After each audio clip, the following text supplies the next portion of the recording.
आध्यात्मिक ज्योतिष चैनल के सभी दर्शकों को मेरा नमस्कार। सर्वप्रथम मैं भगवान तथा परमपिता परमेश्वर से प्रार्थना करता हूँ कि आपका जीवन सुखी और मंगलमय हो और आप अपने जीवन में निरंतर प्रगति करते रहें। आज दिनांक 13 फरवरी 2026 को सूर्य ग्रह मकर राशि से कुंभ राशि में गोचर कर चुके हैं। तो हम इस वीडियो में आज सूर्य के इस गोचर का मेषादि राशियों पर क्या प्रभाव रहेगा इसके बारे में चर्चा करेंगे।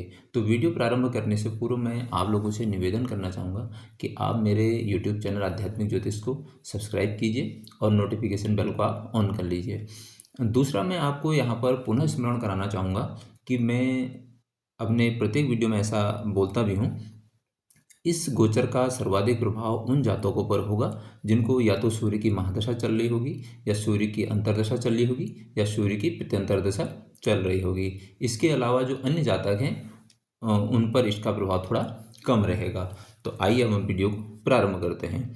तो सर्वप्रथम हम बात करते हैं काल पुरुष की प्रथम राशि मेष राशि के बारे में। देखिए, आपके जो इस समय ये है 11वें भाव में यानी एकादश भाव में गोचर कर रहा है।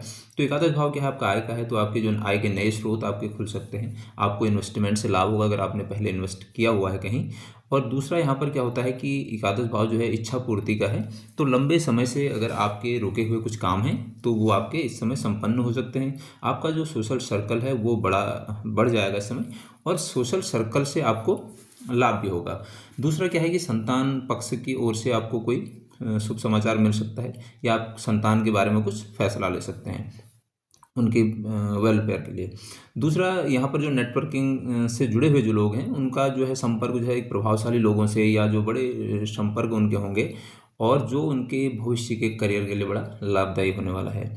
तो कुल मिलाकर के ये गोचर आपके लिए बहुत अच्छा होने वाला है। लेकिन यहाँ पर आपने एक काम और करना है कि आप अपने ईगो को थोड़ा सा ध्यान में रखिएगा कि जो आपका सोशल सर्कल है वहाँ पर आपके ईगो की वजह से लोगों के साथ क्लैश हो सकते हैं। हाँ, इसके साथ प्रभावशाली लोगों के साथ आपका संपर्क निश्चित रूप से बढ़ेगा। तो कुल मिलाकर के ये आपके लिए लाभदायक रहेगा। अब हम बात करते हैं काल पुरुष की दूसरी राशि वृषभ राशि के बारे में। देखिए, इसमें सूर्य जो है आपके दसम भाव में गोचर करेंगे। तो सूर्य क्या है, आपकी अथॉरिटी में, आपके जो कार्य क्षेत्र में है उसके आपकी अथॉरिटी बढ़ाएगा, आपकी जो प्रतिष्ठा बढ़ेगी, आपको पद की प्राप्ति हो सकती है। दूसरा, यहाँ पर क्या है कि आपका ये चतुर्थ भाव को देखेगा तो घर में सुख शांति आपकी रहेगी। घर के बारे में आप बहुत ज़्यादा सोच सकते हैं, और आपका जो है घर में यानी जो सुख सुविधाएं हैं उन पर भी आपका खर्चा भी होने की संभावना है। दूसरा, आपको ऑफिस में बॉस या जो आपके अधिकारी हैं उनका सहयोग मिलेगा। और एक चीज़ का और यहाँ पर आपको ध्यान रखना पड़ेगा कि आपके ईगो क्लैश भी वहाँ पर होने की संभावना है। तो थोड़े से आप जब अपने जो अधीनस्थ हैं उनके साथ जब आप काम करते हैं तो थोड़ा सा आपको वहाँ पर ध्यान रखने की आवश्यकता पड़ेगी कि ईगो की वजह से उनके साथ आपका संबंध थोड़े खराब ना हो। अब हम बात करते हैं काल पुरुष की तीसरी राशि मिथुन राशि के बारे में। देखिए, इस समय सूर्य आपके 9वें भाव में गोचर करेंगे तो आपका जो है किस्मत इस समय बहुत ज़्यादा यानी भाग्य आपका साथ देगा। धार्मिक आपकी यात्राएं हो सकती हैं, तीर्थ यात्राओं पर आप जा सकते हैं। हायर एजुकेशन के लिए जो लोग तैयारी कर रहे हैं या सोच रहे हैं उनके लिए बहुत अच्छा समय है। आपको इस समय पिता का सहयोग मिलेगा या गुरु का सहयोग मिलेगा, या पिता और गुरु से के समान जो लोग हैं उनसे आपको मार्गदर्शन की प्राप्ति होगी, और आर्थिक लाभ भी वहाँ पर होने की संभावना है। तो इस समय समाज में जो है आपके विचारों की सराहना होगी, आपका मान सम्मान बढ़ने वाला है। अब हम बात करते हैं कर्क राशि। देखिए, कर्क राशि का इस समय जो सूर्य है वो अष्टम भाव में गोचर कर रहे हैं। तो अष्टम भाव क्या है, आपके ट्रांसफॉर्मेशन का है और बदलाव का, बहुत बड़े बदलाव का है, ऑकल्ट का है। तो यहाँ से आपको जुड़ाव हो सकता है। और अष्टम भाव में आपका सूर्य का गोचर होने की वजह से आपको हेल्थ इश्यूज भी यहाँ पर होने की संभावनाएं हैं, और सडनली आपको गेन भी हो सकता है। पैतृक या इनहेरिटेड प्रॉपर्टी जो है आपकी, वहाँ से आपको लाभ हो सकता है। ससुराल पक्ष से आपको लाभ होने की संभावना है। लेकिन अष्टम भाव में अगर आप, क्योंकि ये दूसरे भाव को देखेगा, तो यहाँ पर आपने थोड़ी सी जो बात आपकी है वह अहंकार से युक्त नहीं होनी चाहिए, नहीं तो आपके जो रिलेशन है, जो संबंध है, वो लोगों के साथ खराब होने की संभावना है। और दूसरा, यहाँ पर मैं आपको बताऊं कि अष्टम भाव में जब सूर्य होगा तो आप जब निवेश करें तो जोखिम भरे निवेशों से आपको इस समय थोड़ा सा बचने की आवश्यकता है। और आप ज्योतिष से जुड़ सकते हैं, आध्यात्म से जुड़ सकते हैं, मेडिटेशन से जुड़ सकते हैं, और रिसर्च के फील्ड में जो लोग जुड़े हुए हैं तो आपकी जो रिसर्च में इस समय आपका नाम हो सकता है। उन लोगों के लिए बहुत अच्छा समय रहने वाला है। अब हम बात करते हैं काल पुरुष की पांचवी राशि सिंह राशि के बारे में। देखिए इस समय सूर्य जो है आपके सप्तम भाव में गोचर करेंगे, तो आपका जो पार्टनरशिप है या जो जीवन साथी है उनके साथ आपके जो है ईगो क्लैशेज होने की संभावना है। हालांकि यहाँ पर आपको लाभ होगा और आपका जो पूरा फोकस रहेगा वो सप्तम भाव में होने की वजह से आप पार्टनरशिप में भी तरक्की करेंगे और जीवन साथी के साथ भी होगा, लेकिन वहाँ पर आपको ईगो क्लैशेज के होने की संभावना है। क्योंकि अगर आप वैचारिक मतभेद आपके आएंगे, वो आएंगे केवल अहंकार की वजह से। तो यहाँ पर क्या है कि देखिए आपका जो व्यक्तित्व है निखर के आएगा, आपका आत्मविश्वास बहुत अच्छा होगा और आप नेतृत्व करने के लिए तैयार रहेंगे। इस समय आप लीडरशिप देने के लिए बिल्कुल परफेक्ट मोड में आप खुद को पाएंगे। आपके समय सार्वजनिक जो जीवन है आपका, वहाँ पर आपकी छवि एक मजबूत नेता के रूप में या लीडर के रूप में निकल के आएगी। अब हम बात कर लेते हैं काल पुरुष की छठी राशि, देखिए कन्या राशि के बारे में। तो इनका क्या है कि छठे भाव में ही इस समय सूर्य गोचर करेगा। तो छठा भाव क्या है आपके जो है रोग रिपूरण का है, तो छठे भाव में सूर्य होगा तो आपके जो बहुत लंबे टाइम से कुछ लीगल कॉम्प्लिकेशन कुछ फंसे हुए थे या विरोधी आप पर हावी होने का प्रयास कर रहे हैं, तो इस समय आपको वहाँ पर सफलता मिल सकती है। लीगल कॉम्प्लिकेशन आपके सॉर्ट आउट हो सकते हैं। कार्य के क्षेत्र में आपको, अगर आप बहुत लंबे समय से स्ट्रगल कर रहे हैं तो पदोन्नति मिल सकती है, वेतन वृद्धि मिल सकती है आपको।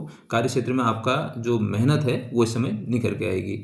दूसरा यहाँ पर क्या है कि आपकी जो दिनचर्या है वो अनुशासित होगी और आपको होनी भी चाहिए, जिससे आपकी जो है वो काम करने की जो क्षमता है वो बढ़ेगी। तो छठे भाव में क्या है कि यहाँ पर आपका पुराना लोन है या कोई हेल्थ इश्यूज है उससे भी आप बच सकते हैं, बशर्ते आपकी जो जीवनचर्या है या जो आपका रूटीन है वो बहुत अच्छा हो। तो अगर आपका रूटीन बहुत अच्छा है तो ठीक है, और नहीं है तो आपको यहाँ पर हेल्थ इश्यू होने की संभावना होती है। तो छठे भाव में सूर्य है तो ये आपको हेल्थ इशू क्या देगा, देखिए आपको हार्ट से रिलेटेड इशू हो सकते हैं, यानी हृदय रोग जो है या हाई बीपी की समस्या आपको है। कैल्शियम से रिलेटेड या हाइपर एसिडिटी जो पेट यानी कि जो पित्त से संबंधित समस्या आपको होने की पॉसिबिलिटी यहाँ पर दिख रही है। अब हम बात करते हैं काल पुरुष की सातवीं राशि तुला राशि के बारे में। देखिए इस समय आपके पांचवें भाव में गोचर करने की वजह से आपकी जो स्पेकुलेटिंग पावर है या डिसीजन लेने की जो क्षमता है वो बहुत अच्छी है। आपकी जो मेमोरी है वो बहुत अच्छा यानी वो निखर के आएगी।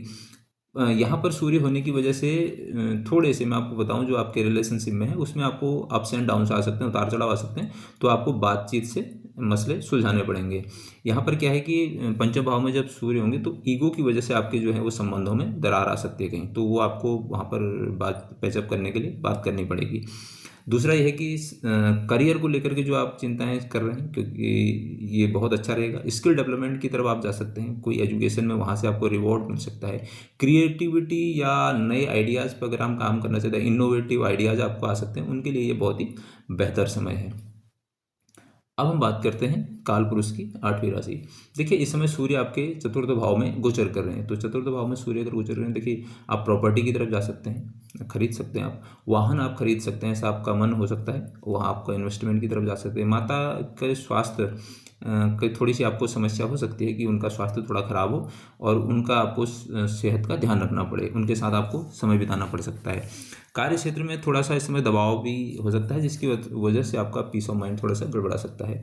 यानी कि आप कहीं ना कहीं इस समय आत्मिक रूप से चाहेंगे कि आप घर में थोड़ा सा समय बिताएं। और एक चीज़ और भी है कि कार्य और परिवार के बीच इस समय तालमेल बिठाना जो है बहुत ज़्यादा आपकी एक चुनौती होगी, आपके लिए एक चैलेंज की तरह आप इसको महसूस करेंगे।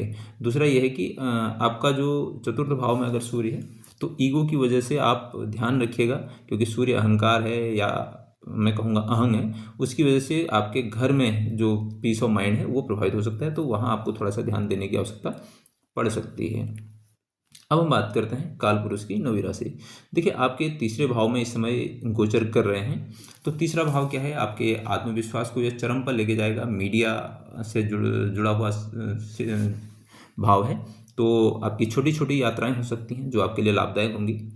और आपके जो छोटे भाई बहन हैं उनके साथ आपको उनका सहयोग मिलेगा, लेकिन आपको वहाँ पर भी थोड़ा सा एक चीज़ का ध्यान रखना पड़ेगा कि ईगो की वजह से या अहंग की वजह से आपके उनके साथ कोई विवाद ना हो, यानी कि छोटी छोटी बातों पर आपको बहस करने से वहाँ बचना है। कम्युनिकेशन स्किल आपका बिल्कुल प्रभावी होगा। ये सेल्स या मार्केटिंग के फील्ड से जो जुड़े हुए लोग हैं उनको यहाँ पर लाभ होने की संभावनाएं हैं, आपकी छोटी छोटी यात्राएं हैं। और अगर आपको कार्य के सिलसिले में आप हो सकता है कि आप यात्रा ना करते हो, आपको पसंद ना हो, लेकिन कार्य के सिलसिले में अगर छोटी मोटी यात्राएं आपको करनी पड़ रही हैं तो मुझे लगता है बहुत अच्छी बात है। और जो राइटिंग के फील्ड में है या मीडिया से जुड़े हुए लोग हैं उनके लिए ये बहुत अच्छा समय होगा। अब हम बात करते हैं काल पुरुष की 10वीं राशि मकर राशि के बारे में। देखिए मकर राशि के आपके क्या है इस समय ये द्वितीय भाव में गोचर कर रहे हैं, तो आपके पैसे को एक्यूमुलेट करने में या धन को बचत करने की जो हम बात करते हैं वहाँ पर होगा। हालांकि यहाँ पर आपके खर्च भी बढ़ सकते हैं क्योंकि अष्टम भाव से सीधा सीधा संबंध बन रहा है। आपको एक्यूमुलेट करते हुए थोड़ी सी प्लानिंग के साथ, एनालिसिस के साथ वहाँ पर जाना पड़ेगा। आपको आँखों से जुड़ी हुई समस्या हो सकती है, दांत से जुड़ी हुई कोई समस्या हो सकती है। दूसरा, आपको परिवार में किसी विषय पर आपकी राय को महत्व दिया जाएगा, उसको महत्वपूर्ण माना जाएगा। इसके साथ आपके परिवार में जो ईगो की वजह से, कोई आपके अहंकार की वजह से परिवार में मतभेद नहीं होनी चाहिए। इस चीज़ के लिए आपको ध्यान रखना पड़ेगा। लेकिन यहाँ पर आपको एक चीज़ और ध्यान रखना पड़ेगा कि निवेश के लिए तो अच्छा समय है, लेकिन आप किसी के बहकावे में आके या अचानक से न करें। विदाउट प्लानिंग आपने इन्वेस्टमेंट की तरफ इस समय नहीं जाना है। अब हम बात करते हैं काल पुरुष की 11वीं राशि यानी कुंभ राशि के बारे में। देखिए आपका जो सूर्य है ये इस समय प्रथम भाव में गोचर कर रहे हैं, तो सूर्य लग्न में अगर है तो आपको तेजस्वी बनाएगा, ऊर्जावान बनाएगा। आपका व्यक्तित्व जो है समय निखर के आएगा। लेकिन प्रथम भाव में जब सूर्य होंगे तो ये आपको चिड़चिड़ापन या अहंकार या ईगो दे सकता है, जिसकी वजह से आपके व्यक्तित्व में थोड़ी सी मतलब मैं कहूँगा कि एक कमी दिख सकती है, तो जिस पर आपको नियंत्रण रखने की आवश्यकता है। और अगर आप लंबे समय से कोई लीडरशिप या इस तरीके का जहाँ पर पब्लिक डीलिंग आपका काम कर रहा है और आपको अचानक से प्रतिष्ठा की प्राप्ति नहीं हो रही थी, तो इस समय वो जो लोगों का एक सामाजिक दायरा जो होगा वहाँ पर आपके एक मान सम्मान की स्थिति होगी। और इसका एक सीधे सीधे मैं आपको बताऊंगा कि सप्तम भाव में जब इसका असर होगा तो आपके ईगो या अहं की वजह से आपके पार्टनर के साथ या जीवन साथी के साथ आपके मतभेद हो सकते हैं। और पार्टनरशिप में अगर आप काम कर रहे हैं तो वहाँ पर भी आपको इस चीज़ को ध्यान रखना पड़ेगा। बाकी ये बहुत अच्छा है क्योंकि सप्तम भाव जो है आपके रिलेशनशिप का है, लोगों के साथ जो आपके डे टू डे या लोगों के साथ जो आप मिलना जुलना आप करते हैं उसके लिए भी होता है। तो सामाजिक कार्यों में आप सक्रिय रहेंगे, आपकी प्रतिष्ठा यहाँ पर निश्चित रूप से बढ़ने वाली है। अब हम बात करते हैं काल पुरुष की 12वीं राशि मीन राशि के बारे में। देखिए आपके 12वें भाव में इस समय सूर्य गोचर कर रहे हैं, तो 12वां भाव क्या है, विदेशी संपर्कों से आपको लाभ हो सकता है, इंपोर्ट एक्सपोर्ट से आपको लाभ हो सकता है, विदेशी यात्रा की तरफ आप जा सकते हैं, मेडिटेशन की तरफ आप जा सकते हैं, ध्यान की तरफ आप जा सकते हैं, ऑकल्ट जा सकते हैं। आपका जो खर्चा है ये विलासिता की वस्तुओं पर हो सकता है, अस्पताल में के खर्चों का बिल आपका बढ़ सकता है, इस टाइम पे हॉस्पिटल पे भी आपका खर्चा हो सकता है। और जैसे मैंने आपको बताया कि मेडिटेशन ध्यान में इसमें अच्छा होगा, एकांत की तरफ आप जा सकते हैं। लेकिन यहाँ पर एक चीज़ का आप ध्यान रखना है कि आप अपनी गुप्त बातें जो अपनी सीक्रेट हैं वो किसी को साझा ना करें, इस चीज़ को आपको ध्यान रखना पड़ेगा। अब हम बात कर लेते हैं उपायों के बारे में। देखिए सूर्य का जो सबसे बढ़िया रेमेडी ये है कि आपके अपने पिता का सम्मान करें। सर्वप्रथम ये सारे लोग कर सकते हैं। दूसरा, सूर्य क्या है कि अहं का या ईगो का कारक है, तो आप अपने ईगो को या अपने अहं को या उसको स्वाभिमान को, मैं कहूँगा स्वाभिमान तो अच्छी बात है, लेकिन ईगो में वो कब बदल जाएगा वो आपको पता नहीं चलेगा। तो इसलिए अपने अहंकार को आप नियंत्रण में रखें, पिता का सम्मान करें, पिता का चरण स्पर्श कर सकते हैं, उनकी बात का आप सम्मान कर सकते हैं, उनसे राय ले सकते हैं आप। और इसके साथ ही साथ जो पिता के उम्र के समान है या पिता के समान जो लोग हैं उनका भी आपने सम्मान करना है। अब मैं आपको बताऊंगा कि जिनका छठे भाव में है, देखिए 3 भाव बहुत ज़्यादा दिक्कत करते हैं, एक छठा भाव, 8वां और 12वां भाव। छठे भाव में जिन लोगों का है तो वहाँ पर क्या है कि आपको हेल्थ इशू आ सकते हैं। तो सबसे ज़्यादा क्या है कि आप स्ट्रगल करना शुरू करिए, एफर्ट डालिए। और अगर आपको हेल्थ इशू हैं तो क्या हेल्थ इशू आपको आ सकते हैं, वो हो सकते हैं आपको जैसे ब्लड प्रेशर से रिलेटेड हो सकता है, हार्ट या हृदय से संबंधित कोई रोग हो सकता है, और हाइपर एसिडिटी या कैल्शियम से संबंधित कमी से संबंधित कोई बीमारी आपको हो सकती है। तो आप क्या करें, इससे संबंधित जो भी आपको बीमारी है या जो भी आपको रोग है उससे संबंधित जो भी प्रिकॉशन लेने आपको करें और अपने रूटीन को ठीक करें। और स्ट्रगल की तरफ आप इस समय अपने को आप संघर्ष के उसमें डाल दें, यानी कि अब इस समय आप परिश्रम करने से बिल्कुल जी न चुराएं, यानी कि आलस्य आपने नहीं करना है। दूसरा है अष्टम भाव। देखिए अष्टम भाव क्या है, ट्रांसफॉर्मेशन का है, ये सर्जिकल इंटरवेंशन का भी है, यानी कि ये सर्जरी भी दे सकता है आपको। यहाँ पर आपने क्या करना है, मेडिटेशन से जुड़ जाइए, ध्यान से जुड़ जाइए, ज्योतिष से जुड़ जाइए। ज्योतिष के छोटे छोटे वीडियो देख सकते हैं, सीख भी सकते हैं। अगर आपका इंटरेस्ट है, नहीं है तो कम से कम आप आधा घंटा प्रतिदिन ध्यान को दीजिए, योग को दे सकते हैं, और आप ज्योतिष सीखने में दे सकते हैं। रिसर्च की तरफ आप जा सकते हैं। कोई भी जो भी आपका कार्य है उसमें आप बहुत डेप्थ में जा सकते हैं। दूसरा, 12वां भाव है, तो 12वां भाव क्या है? देखिए, आप दान दे सकते हैं। कहाँ दे सकते हैं? हॉस्पिटल में आप दान दे सकते हैं। किसी के हेल्थ इश्यू है किसी को, तो उसका मेडिकल बिल पे कर सकते हैं। सेवा की जा सकती है, किसी मंदिर में सेवा की जा सकती है।